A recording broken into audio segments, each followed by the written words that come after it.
Assalamualaikum warahmatullahi wabarakatuh. Sahabat beriman yang dirahmati Allah, sholat tahajud adalah salah satu ibadah yang memiliki keutamaan yang sangat besar.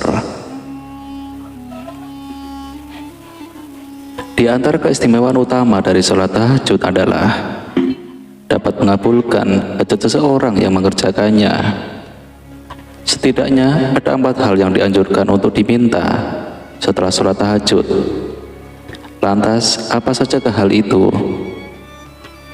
Sahabat beriman yang dirahmati Allah, keistimewaan ini dilandaskan dari sebuah hadis yang diriwayatkan oleh Jabir bin Abdillah al-Ansori, bahwasanya Rasulullah SAW bersabda, sesungguhnya pada malam hari itu ada satu waktu yang tidaklah seorang muslim meminta kepada Allah Subhanahu wa taala kebaikan perkara dunia dan akhirat, melainkan Allah Subhanahu wa taala pasti akan mengabulkannya, dan waktu itu ada pada setiap malam.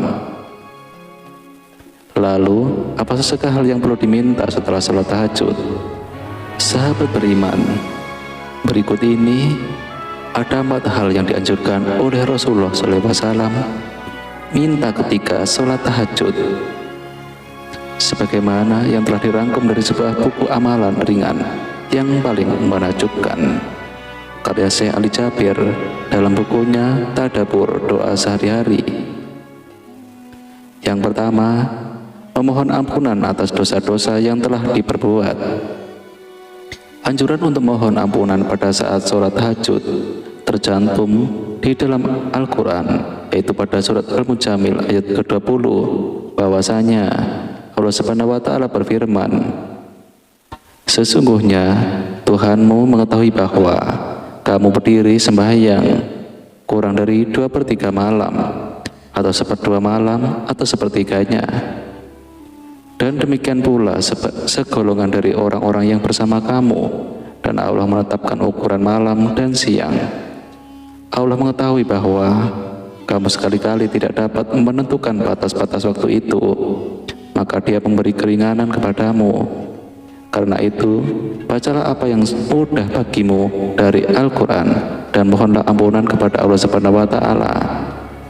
Sesungguhnya Allah Maha Pengampun lagi Maha Penyayang. Lalu yang kedua, memohon ketakwaan. Momen sholat tahajud juga bisa dimanfaatkan untuk memohon petunjuk, supaya senantiasa diberikan ketetapan hati untuk selalu bertakwa kepada Allah, untuk mendapatkan petunjuk dari Allah. Karena setiap muslim diperintahkan untuk mempelajari isi Al-Quran dan mempelajari isi dari hadis Nabi. Untuk itu, selalulah memohon agar hati kita ditetapkan dan dikuatkan oleh Allah dalam keimanan dan ketakwaan kita kepadanya. Kemudian yang ketiga, mohon keselamatan dunia dan akhirat. Dengan mohon keselamatan dunia dan akhirat, seseorang telah mengetahui kekuasaan dan kebesaran Allah Subhanahu wa taala, bahwa manusia tidak bisa melakukan apapun kecuali dengan bantuannya. La haula wala quwata illa billahil aliyyil azim. Tidak ada daya upaya dan tidak ada kekuatan selain atas pertolongan dari Allah Subhanahu wa taala. Untuk itu, selalulah memohon kepada Allah, memohon keselamatan kita ketika hidup di dunia, dan yang paling terpenting adalah memohonlah keselamatan agar kita diselamatkan di akhirat kelak. Kemudian yang keempat, mohon perlindungan dari siksa api neraka. Sahabat beribadah dirahmati Allah, inilah yang paling penting. Setiap muslim juga sangat penting untuk minta perlindungan dari siksa api neraka di setiap saat. Doa mohon perlindungan dari siksa neraka yang sudah dibaca oleh Rasulullah setiap saat, yaitu Rabbana atina fid dunya hasanah wa fil akhirati hasanah wa qina adzabannar. Rabbana atina fid dunya hasanah wa fil akhirati hasanah wa qina adzabannar. Untuk itu, senantiasalah kita panjatkan pada doa ini ketika kita selesai melaksanakan sholat tahajud, dengan harapan kita bisa semakin mendekatkan diri kepada Allah Subhanahu wa taala. Kita semakin takwa kepada Allah Subhanahu wa taala.